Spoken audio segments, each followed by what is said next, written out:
Assalamu alaikum everyone. I'm Zubair Sleem and we are going to discuss multiple potential ordinary shares. अब ये क्या है multiple potential ordinary shares guys? क्या करना है हमने इसमें? अब हम इस बात को अंडरस्टैंड करेंगे। मल्टीपल पोटेंशियल ऑर्डिनरी शेयर्स का मतलब है एक ही क्वेश्चन में ऑप्शंस भी होंगी, उसी क्वेश्चन में कन्वर्टेबल लोन भी होगा और कन्वर्टेबल प्रेफरेंस शेयर्स भी होंगे।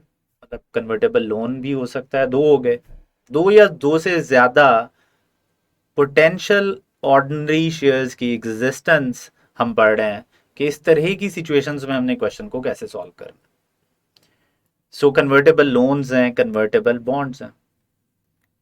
अब बच्चों पर्पस हमारा क्या है? पर्पस हमारा ये है कि हम क्या करें, हम डाइल्यूटेड ईपीएस दिखाएं। डाइल्यूटेड ईपीएस का मतलब यह है कि बुरा इफेक्ट ऑन ईपीएस जो आएगा, जो ऐसी चीजें जो ईपीएस को कम करेंगी, हम उन्हें दिखाना चाहते हैं। अब जब एक से ज्यादा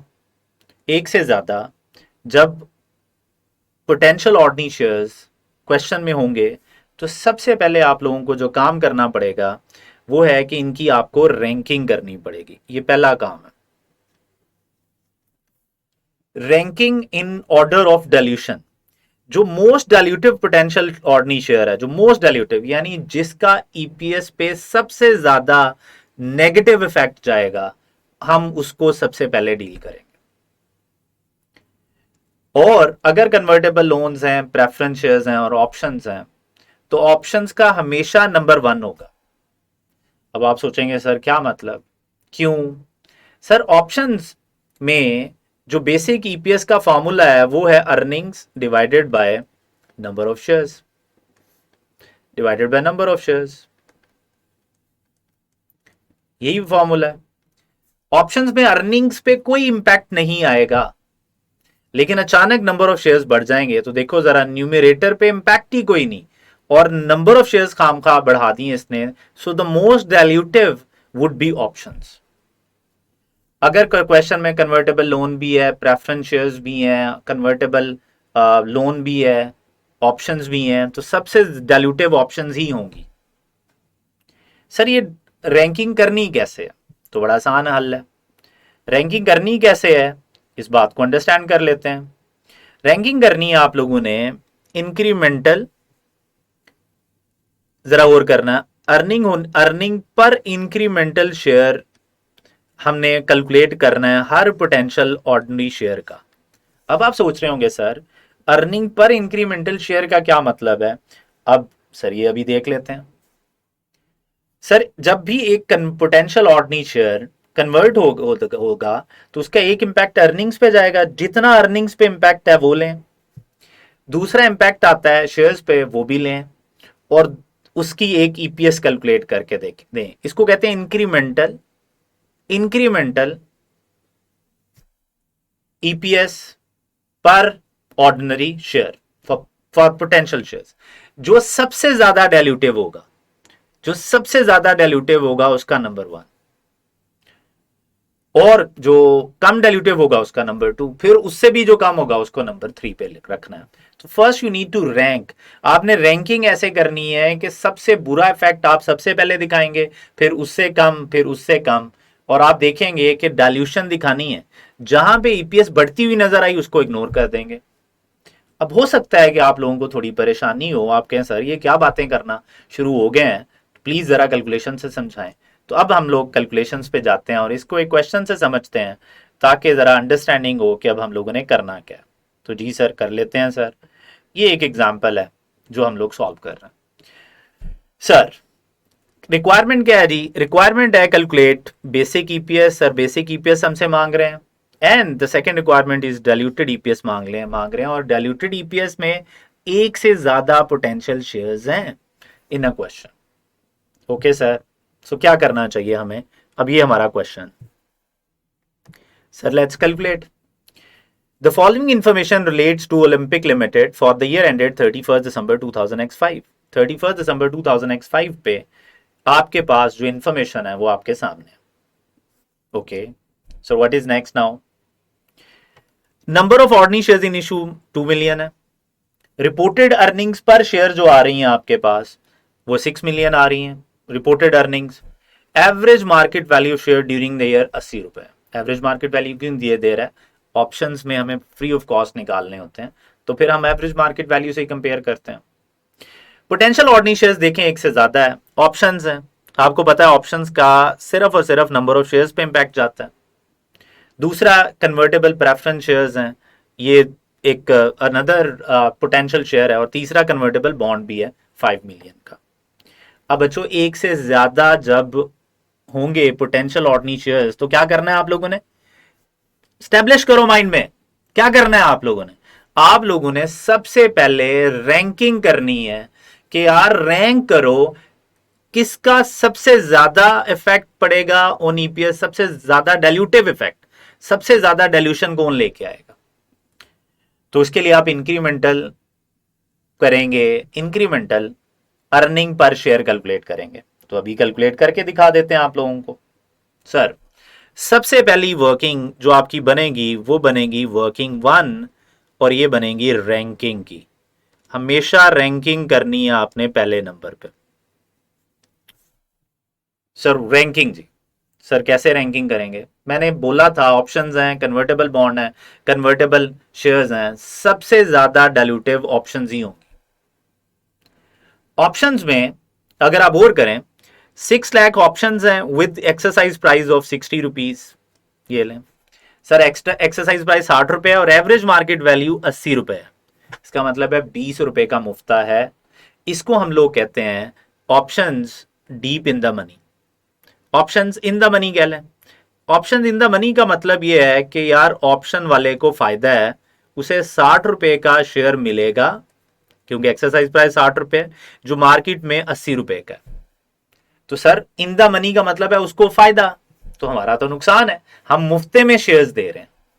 सो देयर आर सिचुएशंस जहां पे क्या हो ₹80 ही होता मार्केट वैल्यू और एक्सरसाइज प्राइस ₹90 होता। इसका मतलब है ऑप्शंस वाले को नुकसान है। इसको हम लोग कहते हैं options out of money. Out of money का मतलब यह है कि ऑप्शन एक्सरसाइज करने वाले को नुकसान है, वो आउट ऑफ मनी हो जाएगा, उसकी जेब से पैसा आउट होगा।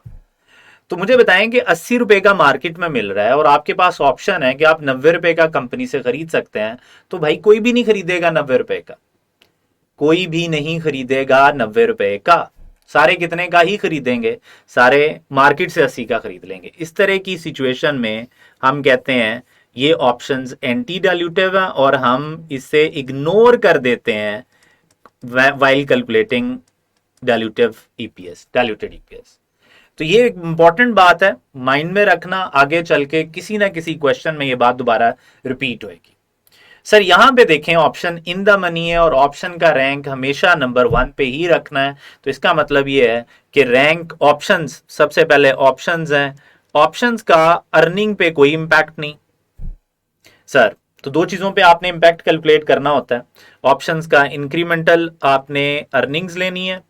सर इसकी इंक्रीमेंटल अर्निंग्स तो है ही नहीं, यानी कुछ अर्निंग्स जो आपको सेव हो जाएं, कुछ ऐसा इंपैक्ट जो पैड पे पड़ेगा। सर ऑप्शंस की वजह से पैड पे कोई इंपैक्ट नहीं होता। सर इंक्रीमेंटल अर्निंग 0 है, नेल। और इंक्रीमेंटल शेयर्स हैं तो अचानक जब नंबर ऑफ शेयर्स बढ़ेंगे और विदाउट अर्निंग्स, तो सर इसका इंपैक्ट तो सबसे ज्यादा ही आएगा ना।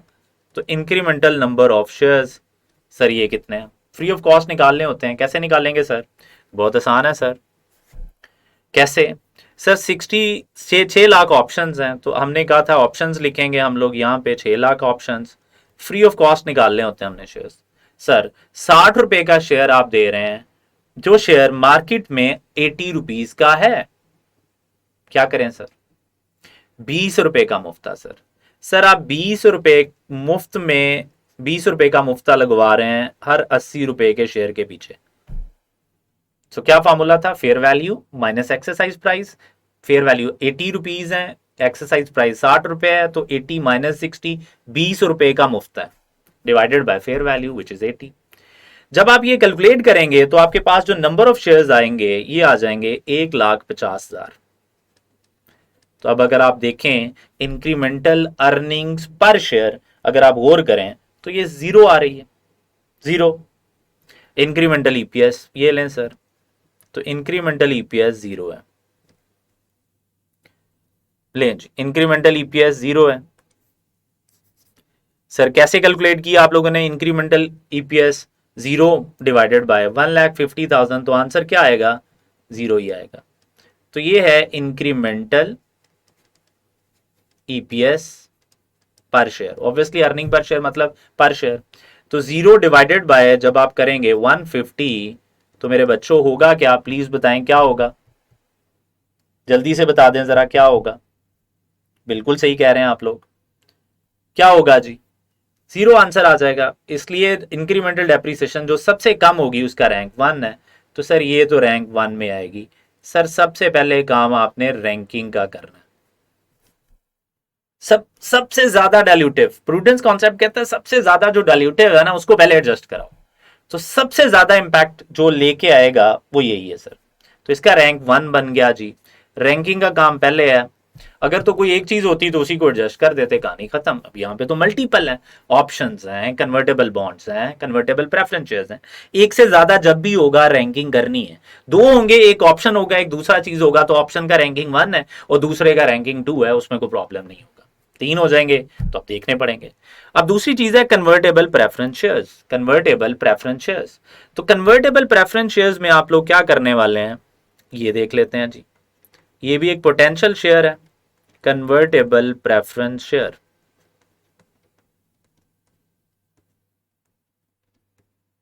Convertible preference share, sir convertible preference share में इंक्रीमेंटल अर्निंग्स क्या है?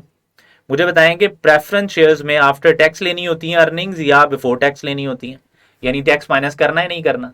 सर कन्वर्टेबल लोन में, कन्वर्टेबल बॉन्ड में करते हैं माइनस टैक्स, प्रेफरेंस शेयर्स में नहीं करते। प्रेफरेंस शेयर्स पे टैक्स नहीं लगता। सो इंक्रीमेंटल अर्निंग्स क्या आ रही हैं, कितनी अर्निंग्स में इंक्रीज करना पड़ेगा अगर हम ये ज्यूम कर लें कि convertible loan has been converted, sorry convertible preference share has been converted. तो यार ये 1 मिलियन 7% कन्वर्टेबल प्रेफरेंस शेयर्स हैं, शेयर्स हैं, शेयर्स हैं, मॉनिटरी वैल्यू नहीं है। एट ₹10 ईच, तो मॉनिटरी वैल्यू पे डिविडेंड कैलकुलेट होता है। तो इसका मतलब यह है कि 1 मिलियन को सबसे पहले 10 से मल्टीप्लाई करना पड़ेगा आप लोगों को। तो इंक्रीमेंटल अर्निंग्स जो आपके पास आएंगी दैट इज, आप लेंगे 1 मिलियन प्रेफरेंस शेयर्स मल्टीप्लाई 10 का एक प्रेफरेंस शेयर है, ये मल्टीप्लाई बाय डिविडेंड कितना है जी 7% आपको पे करना पड़ता है। आफ्टर टैक्स करना है? बिल्कुल नहीं करना। तो ये आपकी इंक्रीमेंटल अर्निंग्स। सर कितनी है इंक्रीमेंटल अर्निंग्स हमारी? अगर हम लोग देखें तो इंक्रीमेंटल अर्निंग्स आ रही हैं हमारे पास 7 लाख। सर 7 लाख की अर्निंग्स है सर, ये लें। अब हमने दूसरा काम क्या करना होता है, प्लीज बता दें जरा, दूसरा काम क्या करना होता है हम लोगों ने, ये जरा समझ लेते हैं। दूसरा काम आप लोगों ने ये करना होता है कि आपने incremental number of shares calculate करने हैं। तो इंक्रीमेंटल नंबर ऑफ शेयर्स कितने हैं बच्चों, ये देख लेते हैं। इंक्रीमेंटल नंबर ऑफ शेयर्स, अब आपने ये लेना। सर कैसे लेंगे? सर आप अज्यूम करेंगे the loan has, the bond, the preference share has been converted into shares, ये assumption लेते हैं हम। सर 1 मिलियन कन्वर्ट हो गया इनटू शेयर्स, तो इसका मतलब है each preference share is convertible. Each preference share 1 million है प्रेफरेंस शेयर्स, हर preference share is convertible into ordinary shares at the rate of 3 ordinary share for every 10 preference shares. ये important बात है। हर 10 preference share के बदले 2008 में, next years में, हम तो 2005 में अभी, नेक्स्ट 3 साल बाद हर 10 प्रेफरेंस शेयर्स के बदले आपको 3 ऑर्डिनरी शेयर इशू करने हैं। हम अज्यूम कर रहे हैं आज ही करने पड़ गए हमें, तो क्या करें सर? कैलकुलेशंस कर लेते हैं सर, कोई प्रॉब्लम नहीं है। कैसे? सर आपके पास कितने कन्वर्टेबल बॉन्ड्स हैं? 1000, और एवरी 10 शेयर्स कन्वर्ट होंगे, तो इसका मतलब यह है कि 1 मिलियन लेंगे आप लोग, 1 मिलियन प्रेफरेंस शेयर्स हैं, आपको 3 preference shares, 3 ordinary share issue करने पड़ेंगे हर 10 के बदले। तो इसका मतलब यह है कि ये अमाउंट आप लोगों के पास आ जाएगी एग्जैक्टली 3 लाख। 3 लाख आपके पास आ रही है ये। अब मेरे भाइयों इंक्रीमेंटल ईपीएस कैलकुलेट कर लें। 7 लाख ऊपर रखें, डिवाइडेड बाय 3 लाख करें, 7 लाख डिवाइडेड बाय 3 लाख, तो आपकी ईपीएस आ रही है 2.23। तो ये आपकी इंक्रीमेंटल आ गई ईपीएस 2.33 आपके पास आ रही है। ये अभी रैंकिंग देख लेते हैं, कन्वर्टेबल लोन को डील कर लेते हैं, उसके बाद रैंकिंग भी देख लेते हैं। सो सर जरा देख लेते हैं कि क्या आ रहा है जी। अब हमें कन्वर्टेबल बॉन्ड को रैंक करना है। कन्वर्टेबल बॉन्ड में क्या स्टोरी है प्लीज जरा समझें। कन्वर्टेबल लोन में भी आप ये ज्यूम करते हैं कि कन्वर्टेबल लोन कन्वर्ट हो गया इनटू शेयर्स, तो फिर क्या करना चाहिए अगर कन्वर्ट हो गया तो सर आपको करना ये चाहिए कि आप ज्यूम करें कि कन्वर्ट हो गया तो अर्निंग्स बच जाएंगी, जितना इंटरेस्ट पे कर रहे हैं वो सेव हो जाएगा, वो पहले पैट में से माइनस हुआ है, एड बैक कराएंगे तो प्रॉफिट आफ्टर टैक्स या अर्निंग्स अवेलेबल बढ़ जाएंगी, और दूसरी तरफ नंबर ऑफ शेयर्स भी बढ़ जाएंगे। तो देख लेते हैं सर, 4% कन्वर्टेबल बॉन्ड है और ये रुपीज है, रुपीज में वैल्यू गिवन है और रुपीज के ऊपर ही परसेंटेज लगती है। तो सर 5 मिलियन रुपीज का 4% बॉन्ड है, तो इंटरेस्ट कितना सेव होगा, अब इस बात को अंडरस्टैंड करते हैं। सर इंटरेस्ट जो सेव होगा या जिसे हम इंक्रीमेंटल अर्निंग्स कहते हैं, कितनी अर्निंग्स हमारी सेव, कितना इंटरेस्ट सेव हो जाएगा, ये इंक्रीमेंटल अर्निंग्स आफ्टर टैक्स लेनी है आपने, ये इंक्रीमेंटल अर्निंग्स आपने आफ्टर टैक्स लेनी है। तो सर लेके दिखाएं सर, क्या प्रॉब्लम है सर, अभी समझ लेते हैं सर, कोई प्रॉब्लम नहीं है, ये लें। अब सर इंक्रीमेंटल अर्निंग्स कैसे कैलकुलेट हो सकती हैं, बड़ा आसान है जी। 5 मिलियन के ऊपर 5 मिलियन आपका कन्वर्टेबल बॉन्ड है, 4% इस पे इंटरेस्ट आपको बच जाएगा, लेकिन आफ्टर टैक्स, आफ्टर टैक्स करने के लिए क्या करना चाहिए, 30% टैक्स रेट है तो मुझे 70% ले लेना चाहिए, या तो इसका जो आंसर आता है उसका 30% लो, वो माइनस करो फिर आंसर ले लें, या फिर डायरेक्ट इसका अगर आप 70% ले लेंगे ना तो ये इंक्रीमेंटल अर्निंग्स आ जाएंगी। कितनी अर्निंग्स हैं जो आपने बेसिक अर्निंग्स में जाके ऐड करनी होती है। ओके सर ये कितनी है सर, सर ये अमाउंट आ रही है 1,40,000, तो सर 1,40,000 की इंक्रीमेंटल अर्निंग्स है। ओके सर, अब इंक्रीमेंटल शेयर्स कितने हैं, कितने शेयर्स आपको आपके इंक्रीज हो जाएंगे इन कन्वर्टेबल लोन की को कन्वर्ट करने पे, तो इंक्रीमेंटल नंबर ऑफ शेयर्स भी आप ले लेंगे।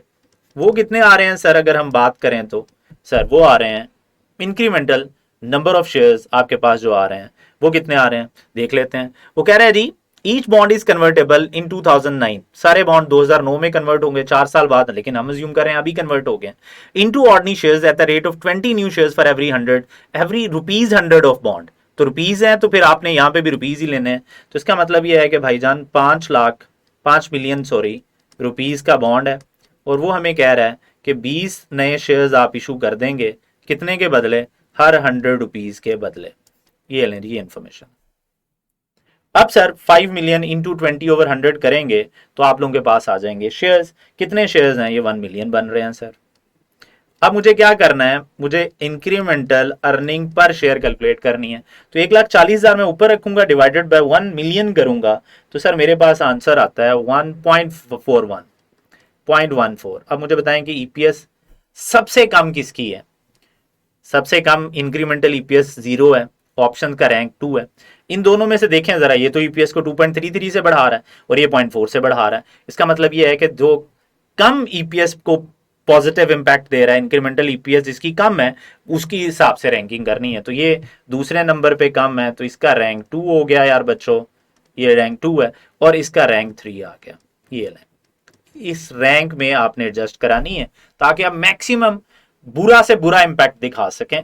सबसे बुरा इंपैक्ट ऑप्शंस का है, दूसरा बुरा इंपैक्ट कन्वर्टेबल लोन का, और तीसरे नंबर पे जाके आ रहा है कन्वर्टेबल प्रेफरेंस शेयर।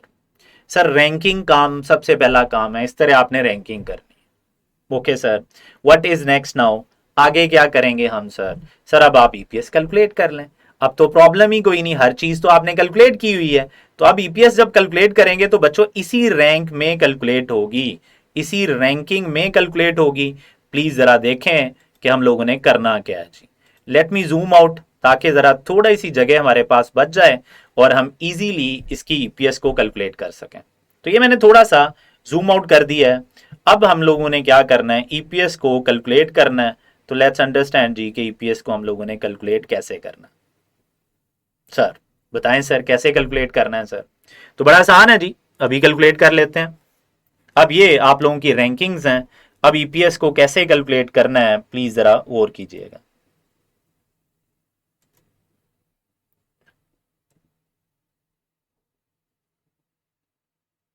ये लें। अब सर लेट्स अंडरस्टैंड जी कि अब हम लोगों ने इसको एडजस्ट कैसे करना है। Very important concept. अब ईपीएस हम लोग कैलकुलेट करने जा रहे हैं, तो सर प्लीज जरा गौर करना। सबसे पहले आप लोगों ने क्या करना है, अर्निंग्स ले लेनी है। एक कॉलम आप लोगों ने बना लेना है जी के पोटेंशियल शेयर्स हैं कौन से, तो इसके लिए जगह छोड़ लें। फिर आप लोगों ने कॉलम बना लेना है, अर्निंग्स का कॉलम बना लेना है। अर्निंग्स को एडजस्ट करते जाना है आप लोगों ने। सर हम बेसिक ईपीएस पे इंपैक्ट जानने की कोशिश कर रहे हैं, तो अर्निंग्स पे इंपैक्ट लेना है आप लोगों ने। फिर नंबर ऑफ शेयर्स पे इंपैक्ट लेना है। ये लें जी, नंबर ऑफ शेयर्स लेने हैं आप लोगों ने, weighted average number of shares. और फिर हमारे पास क्या आ जाएगी, ईपीएस आ जाएगी। और फिर लास्ट में हमने क्या करना है, इंपैक्ट कैलकुलेट करना है। तो ये इंपैक्ट कैसे कैलकुलेट होगा, प्लीज जरा देख लें कि इंपैक्ट कैसे कैलकुलेट होना। इंपैक्ट का मतलब ये है कि किसी चीज का डाइल्यूटिव इंपैक्ट है या नॉन डाइल्यूटिव इंपैक्ट है, तो ये इंपैक्ट कैलकुलेट करना है हम लोगों ने। सो दिस इज इंपैक्ट, ये हम लोगों ने काम करना है। सो लेट्स अंडरस्टैंड जी कि हम क्या करने वाले हैं। ओके सर, अर्निंग्स मेरे बच्चों, सबसे पहले बेसिक ईपीएस जो है वो कैलकुलेट करें। अब बेसिक ईपीएस क्वेश्चन में मेंशन है, हमें क्या मेंशन है क्वेश्चन में, जरा देख लेते हैं। सर हमारे पास अर्निंग्स भी थी और हमारे पास ये देख सकते हैं आप लोग, सर हमारे पास नंबर ऑफ शेयर्स 2 मिलियन थे और 6 मिलियन की अर्निंग्स थी इन द ईयर। तो मुझे क्या करना चाहिए, प्लीज जरा देख लें। मुझे यहां पे लिख लेनी चाहिए अर्निंग्स, ये बेसिक आ रही हैं जी आप लोगों के पास। ये बेसिक जो आपके पास आ रही है, ये आपकी अर्निंग्स, बेसिक अर्निंग्स कितनी है आप लोगों की, वो है आपके पास 6 मिलियन थी। ये लें। और क्या करना है आप लोगों ने, नंबर ऑफ शेयर्स कितने थे आपके पास, नंबर ऑफ शेयर्स 2 मिलियन थे बेसिक, तो ये 2 मिलियन आ गया सर। ये लें। सर ईपीएस क्या आ रही है, 6 मिलियन डिवाइडेड बाय 2 करेंगे तो आपके पास ईपीएस आ जाएगी 3 रुपए की। दिस इज ईपीएस, 3 रुपए की ईपीएस है। इंपैक्ट क्या है, अभी तक कोई इंपैक्ट नहीं, क्योंकि इंपैक्ट तो आपने जो डाइल्यूशन है उसका लेना है, यानी पोटेंशियल ऑर्डिनरी शेयर्स का। अब रैंक वाइज आपने एडजस्ट कराना शुरू करना है। तो सबसे पहले ऑप्शंस है, ऑप्शंस का देखें, अर्निंग्स, ये वाली अर्निंग्स लेनी है आप लोगों ने। ये देखें अर्निंग्स पे तो कोई इंपैक्ट है नहीं, सिर्फ नंबर ऑफ शेयर्स पे इंपैक्ट है। तो सर अगर आप इसको एडजस्ट कराएंगे तो क्या होगा, प्लीज जरा गौर करें। सर आप लोगों ने ऑप्शंस लेनी है सर, तो ऑप्शंस ले ली आप लोगों ने। ये लें जी, ये ऑप्शंस आ गई। सर कितनी ऑप्शंस की वजह से अर्निंग्स पे इंपैक्ट आएगा, 0। नंबर ऑफ शेयर्स पे क्या इंपैक्ट आएगा, 1,50,000 हो जाएगा। ये लें, 1,50,000 शेयर्स ऐड होंगे तो सर अर्निंग्स अभी भी 6 मिलियन की हैं और नंबर ऑफ शेयर्स खाम खा बढ़ गए हैं, तो ये 6 मिलियन लिखा है मैंने, और ये अमाउंट हो गई है 2,150,000, 2.15 मिलियन बन गया। अब सर ईपीएस कैलकुलेट करें, अब 6 मिलियन ऊपर रखें डिवाइडेड बाय 2,150,000 लें। तो जब आप ये डिवाइड करेंगे तो आप लोगों के पास ईपीएस आ जाएगी 2 पॉइंट, ये earnings divided by option adjust करने के बाद डिवाइडेड बाय 2,150, तो ये ईपीएस आ जाएगी 2.79। अब मुझे बताएं ईपीएस कम हो रही है या ज्यादा हो रही है, कम हो रही है। डायल्यूटिव ईपीएस प्रूडेंस कॉन्सेप्ट, यानी बुरी से बुरा इंपैक्ट दिखाना है, तो बुरा हो रहा है, 3 से आपकी ईपीएस कम आ जाएगी। अगर आपकी ऑप्शंस कन्वर्ट होती हैं, ऑप्शंस की वजह से आपको शेयर्स देने पड़ते हैं, तो आपकी ईपीएस पे नेगेटिव इफेक्ट आएगा। तो इंपैक्ट का मतलब है डायल्यूटिव इंपैक्ट है, और आपने डायल्यूटिव इंपैक्ट ही तो दिखाना है, तो ये डायल्यूटिव इंपैक्ट है। Okay sir, what is next now, हो गया डायल्यूटिव। आगे क्या है सर, सर आगे है दूसरे रैंक वाली चीज ये है कन्वर्टेबल लोन। इसमें अर्निंग्स का इंपैक्ट देख लें, कन्वर्टेबल लोन में अर्निंग्स का इंपैक्ट भी देख लें और दूसरा इंपैक्ट भी देख लें। प्लीज जरा देख लें क्या आ रहा है, जरा समझ लें। सर अब कन्वर्टेबल लोन की वजह से अर्निंग्स पे जो इंपैक्ट आ रहा है वो आ रहा है 1,40,000 का, ये और 1 मिलियन शेयर्स हैं, तो 1,40,000 आपने इधर ले लिया, 1,40,000 आपने इधर ले लिया, और 1,40,000, और आपके पास जो नंबर ऑफ शेयर्स हैं वो 1 मिलियन से बढ़ जाएंगे। ये इंफॉर्मेशन है आप लोगों के पास। अब मुझे बताएं आपकी नई अर्निंग्स और नई नंबर ऑफ शेयर्स कितने आए, तो ये आ रहा है भाई 6,140,000, ये अमाउंट आ रही है। नंबर ऑफ शेयर्स कितने हो गए हैं सर, ये 22,50,000 बन रहे हैं, 1 मिलियन जब आपने ऐड किया तो 2,150 में जब 1 मिलियन आप ऐड करेंगे तो ये अमाउंट बन जाएगी एग्जैक्टली सॉरी इट्स 3 मिलियन, ये 3 बन रहा है जी, 3250 बन रहा है, ये 3150 बन रहा है, 3150 ये अमाउंट आ गई यदि 3150। अब आप लोग क्या करेंगे, 6140 डिवाइडेड बाय 3150 करेंगे तो आपके पास नई जो ईपीएस आएगी दैट इज 1.94। लें जी 1.94 का ईपीएस आ रही है। इसका मतलब है कन्वर्टेबल लोन सेकंड रैंक वाली चीज भी आपकी ईपीएस को कम कर रही है। इसका मतलब ये है कि डाइल्यूटिव ईपीएस जो है ये इम्पैक्ट डाइल्यूटिव है, ये भी दिखाएंगे। तो आपकी डाइल्यूटेड ईपीएस कैलकुलेट हो रही है, जो बुरी सी बुरी ईपीएस है वो उठानी है। अब तीसरे रैंक वाली चीज है प्रेफरेंस शेयर। तो कन्वर्टेबल प्रेफरेंस शेयर्स को एडजस्ट कर लेते हैं जी। तो कन्वर्टेबल प्रेफरेंस शेयर्स को जब हम एडजस्ट करेंगे तो किस तरह एडजस्ट करेंगे ये हम सबको पता है। प्रेफरेंस शेयर्स अर्निंग्स जो आ रही हैं वो ये आ रही हैं, नंबर ऑफ शेयर्स 3 लाख आ रहे हैं, तो अर्निंग्स में मैंने 700,000 ऐड कर दिया बच्चों, और 3 लाख मैंने किस में ऐड कर दिया, जरा और करें नंबर ऑफ शेयर्स में। तो अब रिवाइज जो आंसर आ रहे हैं वो कितने आ रहे हैं जी, ये आ रहा है 6840,000 आ रहा है आपके पास। नंबर ऑफ शेयर्स जो आ रहे हैं आप लोगों के पास वो आ रहे हैं 3450,000, 3.450 मिलियन। ये इंफॉर्मेशन है जी। अब क्या करना चाहिए सर, अगर ये कहानी हो गई है तो अब क्या करें सर, ईपीएस दोबारा कैलकुलेट करें, this earnings divided by this number of shares, तो आपकी ईपीएस आ रही है एग्जैक्टली 1.98। ओहो, ये तो अच्छे की तरफ चलना शुरू हो गए, ये तो ईपीएस आपकी बढ़ रही है। तो जब ईपीएस बढ़ रही होगी तो ये डाइल्यूटिव है या एंटी डाइल्यूटिव है सर, ये तो एंटी डाइल्यूटिव है सर। तो इसका मतलब है मेरे बच्चों कि एंटी डाइल्यूटिव ये आप लोगों को पास आ जाएगी एंटी डाइल्यूटिव। अब मुझे बताएं कि आपने बुरी ईपीएस दिखानी है या अच्छी ईपीएस दिखानी है। सर हमने बुरी ईपीएस दिखानी है। इसका मतलब है your final diluted EPS is actually this EPS. आप इसका पॉजिटिव इंपैक्ट नहीं दिखा सकते।